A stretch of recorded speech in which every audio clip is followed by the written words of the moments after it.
බීජ ව්‍යාප්තියට ඍජුවම වැදගත් වෙන්නේ මොකද්ද? ඵල. ඵලවල එක්ක මාංශල ඵල තියෙනවා නම් සතුන් මගින් බීජ ව්‍යාප්ත වෙනවා.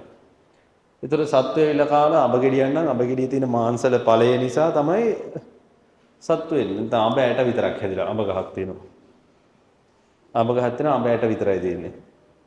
ඕකට ඇවිල්ලා පිස්සුවේ සත්තුන්ටයි ලෝක කොට කර ඉන්නේ නේද? ඒතර ඵල වලින් ව්‍යාප්ත වෙන්න නම් ඵලයේ මාංශල වෙන්න ඕන.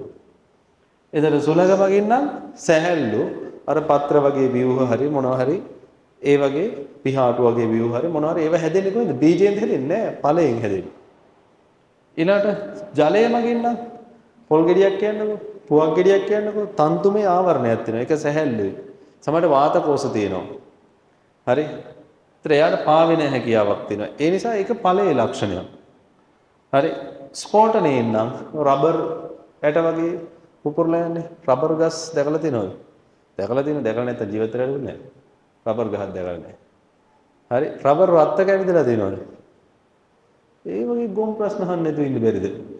මොන මගුලක් දැකෝ මඩු ගස්ද මඩු වතු ගස් දැකලා තියෙනවද? පයින්ස් වතු වෙලා ඇවිදලා තියෙනවද? දැන් රබර් වතු වෙලා ඇවිදලා තියෙනවා. අපි එහෙම නැහැ සුවචකී කරු ලැජ්ජ බයට හැදිච්ච ගෑනලම නැද්ද? රබර් වතු වෙලා ඇවිදින පිස්සුවේ. නිකන් ඔය ගිය වෙලාවක ඇවිදින ට්‍රිප් එකක් හරි ගිය වෙලාවක නැත්තම් කවුරු හරි නෑදෑයෝ ආච්චිලා දීලා ඉනවා රබර් වතු පොඩි ඇවිදලා දාන්න බලන්න. රබර් ඇට දැකලා තියෙනවද? ඔය රබර් ගස් ළඟින් යනකොට වියලි කාලයේදී නිකන් සද්දයක් ඇහෙනවා. පුපුරන හඩක් එනවා. නේ? ඒ පුපුරන්නේ මොනවාද? ස්ෆෝටනය වෙනවා. ඒ ස්ෆෝටනය වෙන්නේ බීජ සහිත ඵල. ඒව පුපුරලා යනවා. ඒ පුපුරනකොට ඇතුලේ තියෙන බීජ විසි වෙනවා. ඒ බීජ තමයි පැලවෙන්නේ.